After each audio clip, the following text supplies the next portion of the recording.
என் அன்பு குழந்தையே, உனக்கான நல்ல விஷயங்களை செய்து கொடுப்பதற்காகவே உன் தாயானவள் இன்று உன்னை தேடி வந்திருக்கின்றேன். என் தங்கமே, உன் குடும்பத்திற்கு ஒரு ஆபத்து வரப்போகின்றது. அது என்ன என்பதனை நீ தெரிந்து கொள். நேற்றிரவு உன்னுடைய வாசல் வரை வந்த ஒருவர் உன்னுடைய இல்லத்தை விட்டு இல்லத்திற்குள் வராமல் திரும்பி சென்று விட்டார். அவர் யார்? எதற்காக உன் வாசலுக்கு வந்தார்? உன் இல்லத்திற்கு வராமல் எதற்காக திரும்பி சென்றார்? என்ன காரணம் என்பதையெல்லாம் உன் தாயானவள் உன்னிடத்தில் சொல்வதற்காக நான் வந்திருக்கின்றேன்.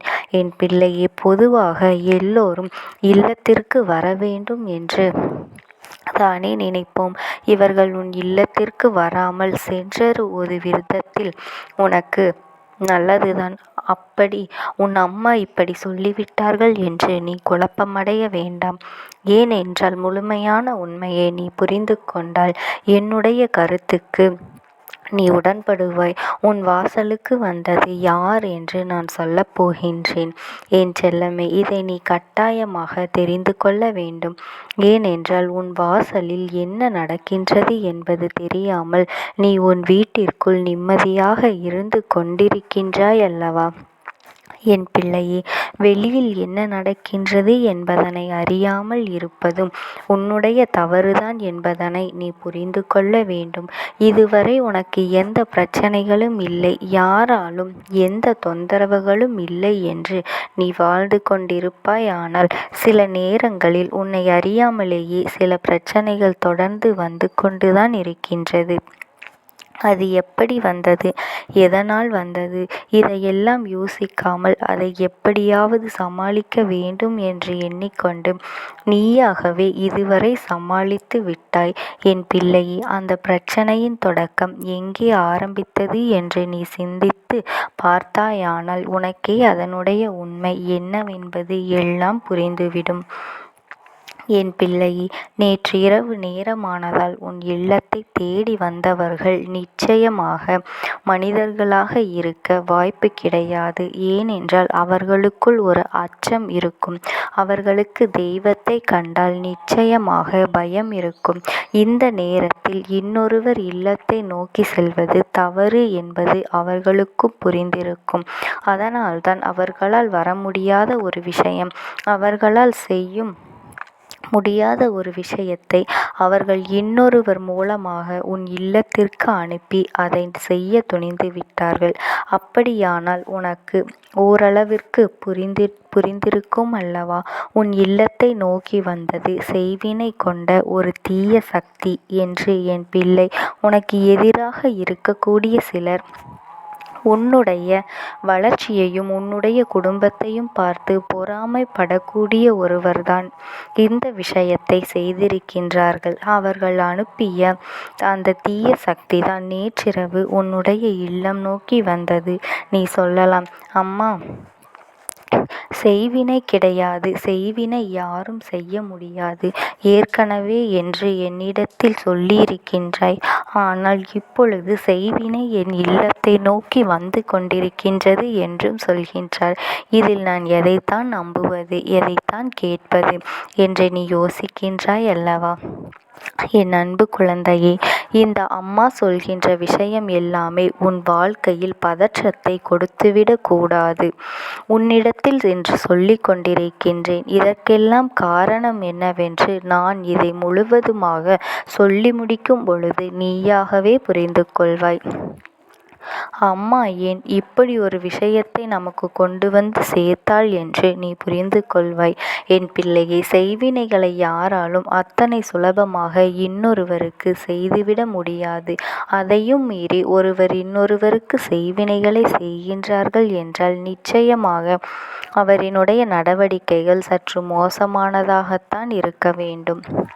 பல தீய மனிதர்களின் சவகாசமும் இருக்க வேண்டும். இது போன்ற செய்வினை செய்வதை மட்டும் தன்னுடைய தொழிலாக கொண்டிருப்பவர்களை இவர்கள் கைக்குள் வைத்திருக்க வேண்டும். அதனால் எல்லாவற்றையும் மீறி இவர்கள் இது போன்று ஒரு விஷயத்தை செய்ய துணிந்து விட்டார்கள். அப்படியானால் உன் இல்லத்திற்குள் வந்த அந்த செய்வினை என்ன செய்தது, எதனால் திரும்பி சென்றது என்று நான் உன்னிடத்திலே விளக்கமாக சொல்லிவிடுகின்றேன். என் பிள்ளையே, உன் இல்லத்தை நோக்கி வந்த அந்த செய்வினை சற்று தொலைவிலேயே இந்த தாயானவள் என்னை கண்டுவிட்டது. அது மட்டுமல்லாமல் உன் இல்லத்தின் வாசலில் எனக்கு துணையாக நிற்கின்ற உன்னுடைய குலதெய்வம் கண்டுவிட்டது. எங்கள் இருவரையும் கண்டவுடன் அந்த தீய சக்திக்கு சற்று உடல் நடுக்கம் ஏற்பட்டு விட்டது. நான் அந்த தீய சக்தியை கண்டவுடன் இங்கே வா என்று அழைத்ததும் திரும்பி பார்க்காமல் ஓட்டம் எடுத்து சென்று விட்டது. நான் துரத்தி சென்று பிடித்திருக்கலாம். எதனால் இங்கே வந்திருந்தாய் என்றும் கேட்டிருக்கலாம். ஆனால் அதை நான் கேட்கவில்லை. ஏன் தெரியுமா? அது ஓடிய ஓட்டத்திலேயே நான் புரிந்து கொண்டு விட்டேன்.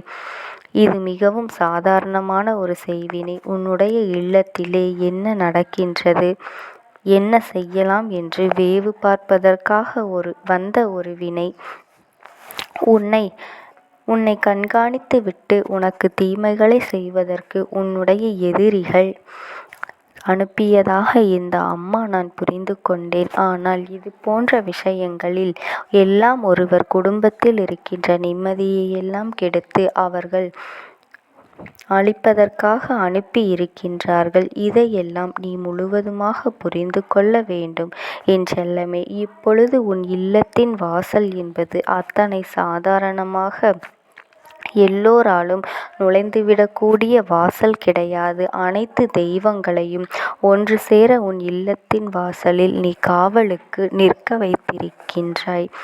அப்படி இருக்கும் பொழுது என் பிள்ளைக்கு நிச்சயமாக எந்த ஒரு செய்வினைகளை பற்றியும் கவலை வேண்டாம்.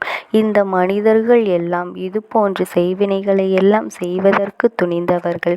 தான் நேர்மையான முறையில் உன்னை எதிர்கொள்ள பயந்துதான் தீவினைகளை செய்து அழிக்க வேண்டும் என்று நினைத்து கொண்டிருக்கின்றார்கள். அதனால் என் செல்ல குழந்தையை இவர்களிடத்தில் இருந்து எல்லாம் நீ சற்று கவனமாக இருந்து கொண்டு உன் வாழ்க்கையில் நடக்கின்ற ஒரு நல்ல விஷயங்களை இன்னமும் அழுத்தமும் திருத்தமுமாக நன்றாக செய்ய வேண்டும். நீ முன்னேறி விட்டாய், வாழ்க்கையில் நல்ல நிலைக்கு வந்து விட்டாய் என்பதுதான் அவர்களுக்கு அங்கே வேதனையை கொடுத்து கொண்டிருக்கின்றது. இவர்கள் நன்றாக இருக்கின்றார்களே என்றுதான் வயிறெறிந்து இப்படியெல்லாம் செய்து கொண்டிருக்கின்றார்கள்.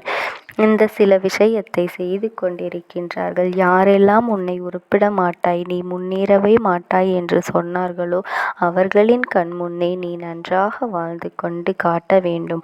உன்னை குறைவாக எடை போட்டவர்களின் முன்னிலையில் பெயர் சொல்லும்படி நீ வாழ்ந்து காட்ட வேண்டும்.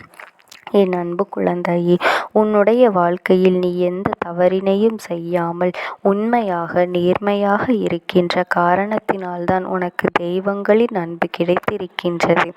தெய்வங்கள் அனைவரும் உனக்கு காவலாக இங்கே நின்று கொண்டிருக்கின்றோம். இப்பொழுதும் இருப்பதை நீ போலவே எப்பொழுதும் உண்மையாக நேர்மையாக இருந்து கொண்டிருந்து மற்றவர்களுக்கு எந்த தீங்கும் நினைக்காமல் நல்லபடியாக இருந்து விட்டால் உனக்கான அத்தனை நன்மைகளும் உன் வாழ்க்கை உன் உச்சத்தில் தான் இருக்கும். என் தங்கமே, எவன் ஒருவன் தன் வாழ்க்கையில் தன்னையே மறந்து சில தவறுகளையெல்லாம் செய்து பிறருக்கு துன்பம் கொடுக்கின்றார்களோ அவர்களுக்கு தெய்வம் எந்த உதவியும் செய்யாது. வாழ்க்கையில் நல்லது மட்டுமே செய்து இன்னும் பல புண்ணியங்களை தேட தேட உன் வாழ்க்கையில் தெய்வங்கள் அதிகமாக வந்து இன்னமும் உனக்கு அதிகப்படியான சந்தோஷங்களையும் பாதுகாப்பையும் எல்லா செல்வ வளங்களையும் பேரும் புகழையும் நிம்மதியும் உனக்கு கொடுத்து செல்லும். இதுவரையிலும் நீ செய்த புண்ணியங்கள் எல்லாம் நிச்சயமாக உனக்கு நன்மைகளை செய்து கொடுக்கும் என்றும் இந்த தாயானவளினுடைய அன்பும் ஆசீர்வாதங்களும் உனக்கு என்றென்றைக்கும் முழுமையாக கிடைத்து கொண்டே இருக்கும். ஓம் சக்தி. ஓம் ஆதிபரா சக்தி.